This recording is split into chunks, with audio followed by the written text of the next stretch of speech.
Big Boss season 7 live update. ഇപ്പോൾ അനുമോളും ജിസേലും ജയിലിനുള്ളിലാണ്. ലാലേട്ടൻ വന്നപ്പോൾ കൊടുത്ത പണിഷ്മെൻ്റാണ് രണ്ടുപേരും ജയിലിലാകാൻ കാരണം. ഒരാഴ്ച 2 മണിക്കൂർ വീതം രണ്ടുപേരും ജയിലിൽ കിടക്കണം. ജയിലിനുള്ളിലും തർക്കം തുടർന്നുകൊണ്ട് അനുമോളും ജിസേലും. അനുമോളാണ് തർക്കത്തിന് തുടക്കമിട്ടത്. നീ എന്നെ ചപ്പാത്തിക്കള്ളിന്ന് വിളിച്ചതിൻ്റെ ഫലമായിട്ട് ഇപ്പോഴും എന്നെ എല്ലാവരും ചപ്പാത്തിക്കള്ളിന്ന് വിളിക്കുന്നു എന്ന് പറഞ്ഞാണ് അനുമോൾ തുടക്കമിട്ടത്. ജിസേൽ അതിന് കേട്ടോണ്ടിരുന്നതേ ഉള്ളൂ, മറുപടി കൊടുത്തില്ല.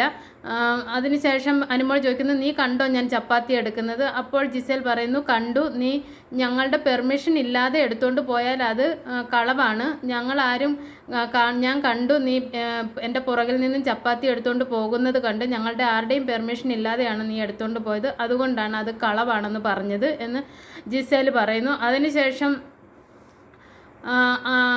അനുമോൾ ചോദിക്കുന്നു, നീ രേണു ചേച്ചിക്ക് എന്തുകൊണ്ട് കേക്ക് കൊടുത്തില്ലെന്ന്. അപ്പോൾ ജിസേൽ പറയുന്നു, ഞാൻ കേക്ക് കൊടുത്തിരുന്നു, 2 പീസ് കേക്കും ഐസ്ക്രീമും മിഠായിയും കൊടുത്തിരുന്നു.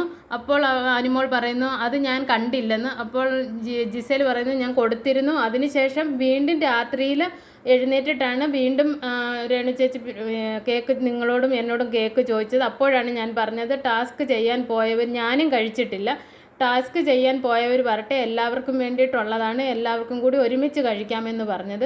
ആദ്യം കൊടുത്തിരുന്നു 2 പീസ് കേക്കും ഐസ്ക്രീമും എല്ലാം കൊടുത്തിരുന്നു എന്ന് ജിസേൽ പറയുന്നു. അതിനുശേഷം ആര്യൻ ജയിലിനടുത്തേക്ക് വരുന്നു. ആര്യനെ കണ്ടപ്പോഴേ അനുമോൾ പറയുന്നു, അവനെ പറഞ്ഞു വിടുന്നു, അവൻ്റെ മുൻപിൽ വെച്ച് എനിക്ക് സംസാരിക്കാൻ താല്പര്യമില്ലെന്ന് പറയുന്നു. അപ്പോൾ ജിസേൽ പറയുന്നു, അവൻ വന്നോട്ടെ, അതിനെന്ത് പറ്റി എന്ന് ചോദിക്കുമ്പോൾ പറയുന്നു, അവനെ പറഞ്ഞു വിട്. ആര്യൻ വന്നിട്ട് ജിസേലിനെ ഇങ്ങനെ തലയിൽ പിടിക്കുമ്പോഴത്തേന് അനുമോൾക്ക് ദേഷ്യമാകുന്നു. അനുമോൾ ചൂടാവുന്നു, നീ പോയി വിടുന്നെന്ന് പറഞ്ഞിട്ട്. അപ്പോൾ ആര്യൻ ചോദിക്കുന്നു, നിനക്കെന്താ ഇത്ര അസൂയ? ഞാൻ ജിസേലിനോട് സംസാരിക്കുമ്പോൾ നിനക്ക് എന്താണ് പറ്റുന്നത്? നിനക്ക് ഇത്ര ജലസ് പാടില്ല, നിനക്ക് അസൂയാണ് ഞാൻ ജിസേലിനോട് സംസാരിക്കുന്ന സമയത്ത്. അങ്ങനെ അനുമോൾ വീണ്ടും പ്രൊവോക്ക് ആവുകയാണ്. പെട്ടെന്ന് തന്നെ ആര്യൻ അവിടെ നിന്ന് പോകുന്നു. അതിനുശേഷം വീണ്ടും സംസാരം തുടരുകയാണ് ജിസേലും അനുമോളും തമ്മിൽ. അനുമോൾ ഒരു കിട പോലും വിട്ടുകൊടുക്കാൻ തയ്യാറാവുന്നില്ല. ജിസേൽ ഒരുപാട് സമാധാനത്തോടെയാണ് സംസാരിക്കുന്നത്, പക്ഷേ അനുമോൾ അവിടെ വീണ്ടും ട്രിഗർ ആകുകയാണ് ചെയ്തുകൊണ്ടിരിക്കുന്നത്.